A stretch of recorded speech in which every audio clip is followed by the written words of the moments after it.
Salam untuk kita semuanya, berjumpa lagi dengan saya di channel Ritela Tutorial, tempat kita untuk berbagi informasi seputar informasi pendidikan dan informasi guru serta informasi honorer dan informasi lain yang ada hubungannya dengan dunia pendidikan dan guru dan dunia honorer atau informasi yang relevan.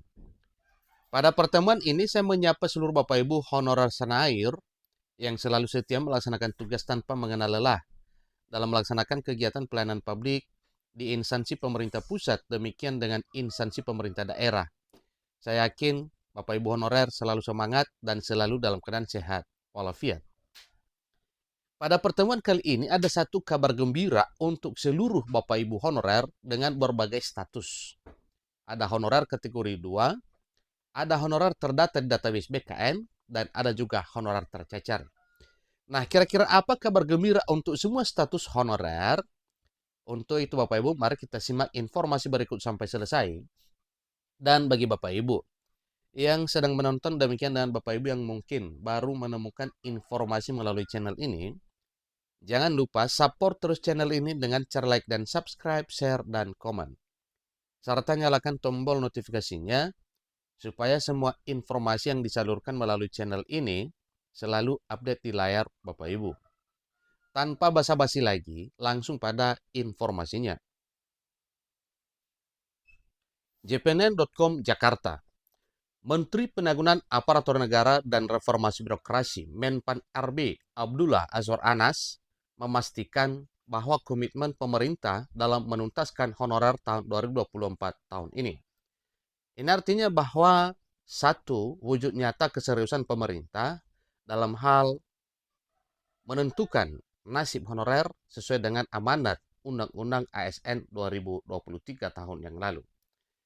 Nah, tentunya ini merupakan satu kabar gembira Bapak Ibu karena semua honorer diurai per status bagaimana ya mekanismenya serta status apa setelah mengikuti seleksi P3K tahun 2024 tahun ini.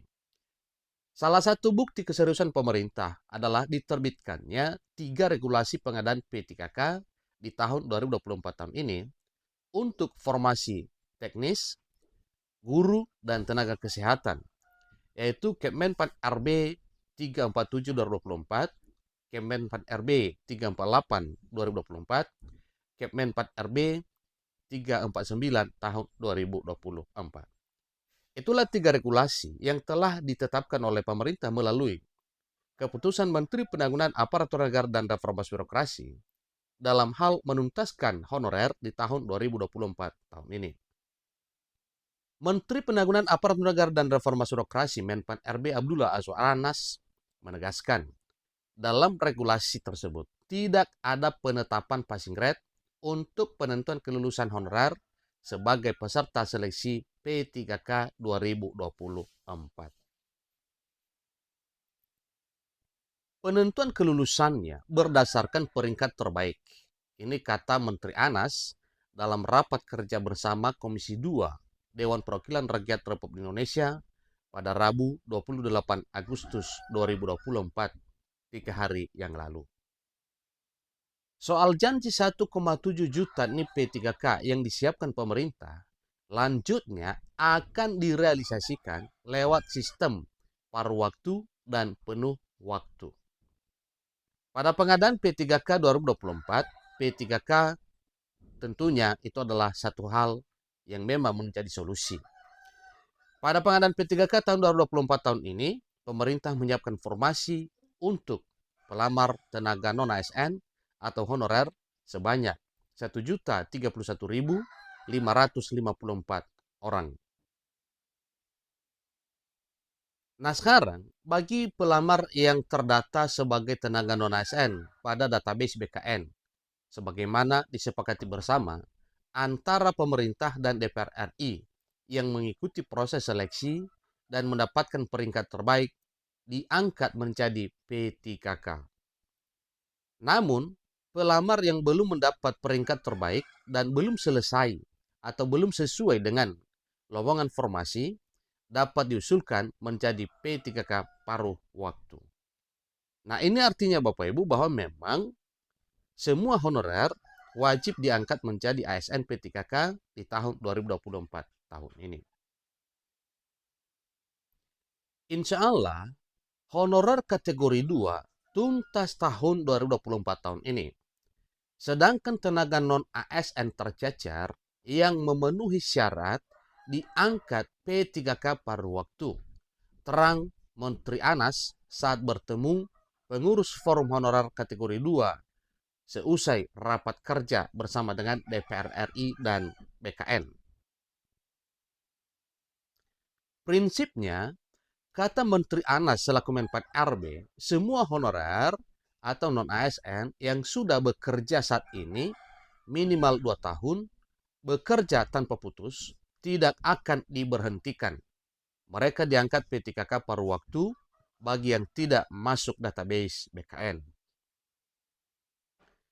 Dewan Pembina Forum Honorer kategori 2 Tenaga Teknis Administrasi Nurbaiti yang bertemu langsung dengan Menteri Penanggulangan Aparatur Negara dan Reformasi Birokrasi, dalam hal ini Menpan RB Abdullah Azwar Anas, menyerukan agar seleksi P3K 2024 jangan diabaikan. Semuanya harus mendaftar karena yang memenuhi syarat pasti diangkat menjadi aparatur sipil negara dengan status pegawai pemerintah dan perjanjian kerja atau ASN P3K. Dengan prinsip pemerintah sebagaimana telah disampaikan oleh Menteri Penanggulangan Aparatur Negara dan Reformasi Birokrasi bahwa semua honorer atau non-ASN yang sudah bekerja saat ini minimal 2 tahun bekerja tanpa putus, artinya secara kontinu bekerja, tidak akan diberhentikan. Ini artinya bahwa harapan yang telah dijanjikan oleh pemerintah sebelumnya segera diwujud nyatakan bagi honorer di tahun 2024 tahun ini. Nah, tentunya ini adalah merupakan satu kabar sukacita ya, dengan terbitnya 3 keputusan Menteri Penanggulangan Aparatur Negara dan Reformasi Birokrasi mengenai mekanisme pengadaan P3K, baik P3K tenaga teknis, P3K guru, dan P3K tenaga kesehatan. Untuk itu Bapak Ibu, karena wajib melalui seleksi atau tes CAT, maka syarat pendaftaran untuk mengikuti seleksi P3K 2024 tahun ini segera dipersiapkan dari sekarang agar Bapak Ibu nantinya tidak kewalahan saat mendaftar setelah dibuka pendaftaran melalui SSCSN. Honorer kategori 2 tuntas tahun ini itu janji Bapak Ibu yang telah disampaikan ya, dan itu telah tertuang di dalam mekanisme pengadaan P3K di tahun 2024 tahun ini. Alhamdulillah, Pak Menpan RB sudah menjanjikan langsung saat kami didampingi Pak Mardhani Alisera dari Komisi 2 Dewan Perwakilan Rakyat Republik Indonesia, Pungkas Nurbaiti. Demikian informasi Bapak Ibu, selamat bagi Bapak Ibu yang telah dijanjikan akan diangkat menjadi ASN P3K di tahun 2024 tahun ini. Demikian informasinya. Semoga informasi ini bermanfaat. Sampai ketemu informasi berikutnya. Terima kasih.